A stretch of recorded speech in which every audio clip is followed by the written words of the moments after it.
नमस्कार, स्वागत है साहित्यिक झरोका चैनल पर। आज हम करेंगे प्रेमचंद की प्रसिद्ध कहानी पूस की रात। तो आइए पात्रों के माध्यम से कहानी को समझने का प्रयास करते हैं। देखिए, पूस की रात कहानी की अगर बात करें तो ये प्रेमचंद की 300 कहानियों में से एक प्रमुख कहानी है। ये यथार्थवादी कहानी है, यानी जीवन के यथार्थ पक्ष का चित्रण इस कहानी के माध्यम से किया गया है। इस कहानी के प्रमुख विषय की अगर बात करें तो इसमें किसानों की दयनीय स्थिति का बहुत ही मार्मिक और सजीव तथा यथार्थवादी दृष्टिकोण से चित्रण किया गया है। इस कहानी के जो प्रमुख पात्र हैं उसमें हल्कू है, सहना है, मुन्नी है और जबरा कुत्ता है। कहानी का नायक अगर देखें तो वो हल्कू है, जो कि एक गरीब किसान है। कौन? हल्कू। हल्कू की अगर बात करें तो यह सहना जो कि लेनदार है, उसका 3 रुपये का कर्जदार है। यानी किसी समय हल्कू ने सहना से 3 रुपये उधार लिए थे और उसी का कर्जदार है। उसने साल भर परिश्रम करके सर्दी में एक कंबल खरीदने के लिए 3 रुपये इकट्ठे किए थे, लेकिन जो लेनदार सहना है उस पर रुपये वापस करने का दबाव बना रहा था। यानी जो 3 रुपये सहना से कभी लिए थे, आज हल्कू ने 3 रुपये जमा कर लिए, लेकिन वो किस लिए किए थे? ताकि सर्दी से बचने के लिए कोई कंबल खरीदा जा सके। लेकिन सहना बार बार हल्कू पर अपने 3 रुपये वापस देने के लिए दबाव बना रहा था। वह तंग आकर उन रुपयों को लेनदार को देना चाहता है। कितने रुपए? 3 रुपये। परंतु उसकी जो पत्नी है मुन्नी, यानी हल्कू की पत्नी कौन है? मुन्नी है। मुन्नी यह रुपए देने से मना करती है, परंतु वह उन 3 रुपयों को लेनदार सहना को दे देता है। अब प्रश्न ये उठता था कि सर्दी के लिए कंबल कहाँ से आएगा, क्योंकि पूस का महीना था और ऐसी ठंडी रातों में खेतों की आवारा पशुओं से जब रखवाली करने की बात आती है तो उस ठंड से बचना संभव नहीं है। अतः अगर देखें तो हल्कू है वो पूस की अंधेरी और कड़कड़ाती ठंडी रातों में गाड़े की फटी पुरानी चादर ओढ़कर ही खेतों की रखवाली करने का निश्चय करता है। पूस मास की अंधेरी ठंडी रात में हल्कू अपने खेत के किनारे ईख के पत्तों की एक छतरी सी बनाकर उसके नीचे बांस का खटोला डाले हुए अपनी मैली फटी पुरानी चादर ओढ़े सर्दी में कांप रहा था। खाट के नीचे उसका एक साथी जबरा कुत्ता पेट में मुंह डाले सर्दी से कूं कूं कर रहा था। अत्यधिक ठंड के कारण दोनों में से किसी को भी नींद नहीं आ रही थी।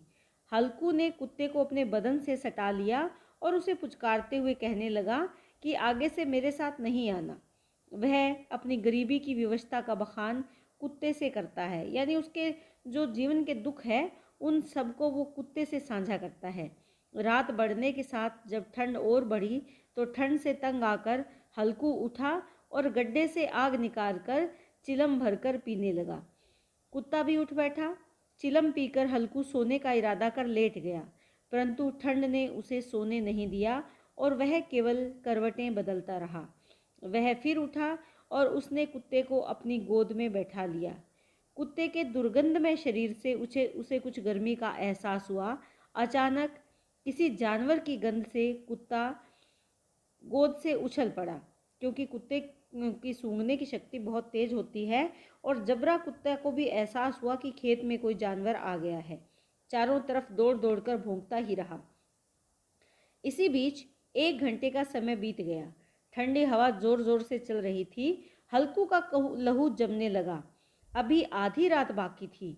हल्कू ने सोचा कि पास के बगीचे से आम की पत्तियां इकट्ठी करके जला ली जाए ताकि सर्दी से बचा जा सके। आम के बगीचे में भी बहुत ज़्यादा अंधेरा था और हवा तेजी से चल रही थी। वृक्षों से ओस की बूंदें टप टप करके नीचे टपक रही थी। जबरे के साथ हल्कू ने पत्तियों को एकत्रित किया और अरहर की डालियां तोड़कर आग जलाई। अंधेरे में आग की लपटें तैरने लगी। हल्कू अलाव के सामने बैठा आग की तपत महसूस कर रहा था। कुछ देर बाद ही उसने चादर उतारकर बगल में दबा ली और दोनों पैर फैला लिए। ठंड की असीम शक्ति पर विजय प्राप्त कर वह विजय गर्व को अपने हृदय में छिपा ना सका। उसने कुत्ते को भी उकसाया तो उसने भी लपटों पर से छलांग लगाई। उस आग की गर्मी ने दोनों में ही परिवर्तन कर दिया था। दोनों ही ऐसे लग रहा था कि सर्दी पर अपने विजय को दिखाना चाहते हैं। थोड़ी देर में पत्तियां जल गई, अलाव ठंडा होने लगा। अंधेरा और ठंड दोनों वापस लौट आए। सर्दी ने फिर हमला कर दिया। मजबूर होकर हल्कू ने फिर चादर ओढ़ ली और वहीं राख के पास बैठकर कोई गीत गुनगुनाने लगा।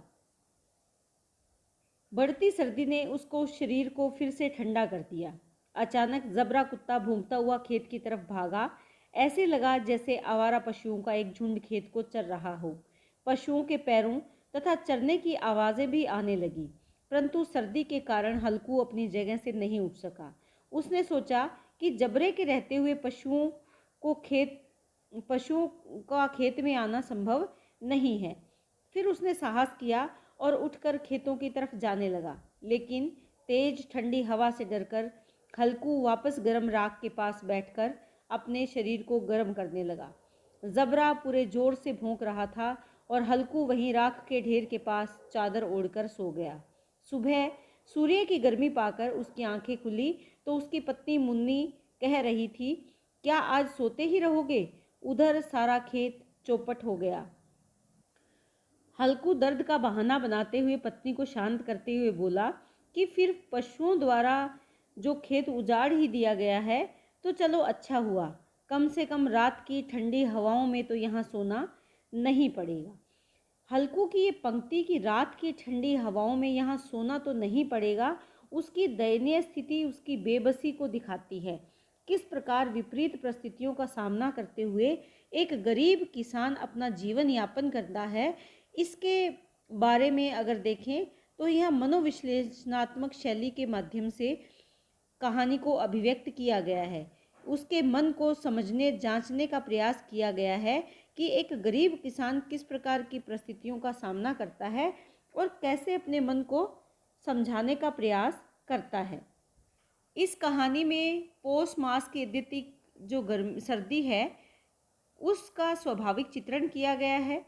मनुष्य और जानवर एक साथ जब ठिठुरते हैं तो वो किस प्रकार एक दूसरे का सहारा बनते हैं, ये स्वाभाविक और मार्मिक चित्रण भी यहाँ पर हुआ है। इसके साथ साथ चित्रात्मक शैली है, वाक्य विन्यास बहुत ही सटीक और सार्थक है, भाषा भी प्रसंगों के अनुकूल है। तो ये एक ऐसी कहानी है जो समाज का यथार्थ चित्रण हमारे सामने प्रस्तुत करती है। तो इसी के साथ उम्मीद करती हूँ कि कहानी आपको बहुत अच्छे से समझ में आई होगी। बहुत बहुत धन्यवाद। इसी तरह चैनल से जुड़े रहें।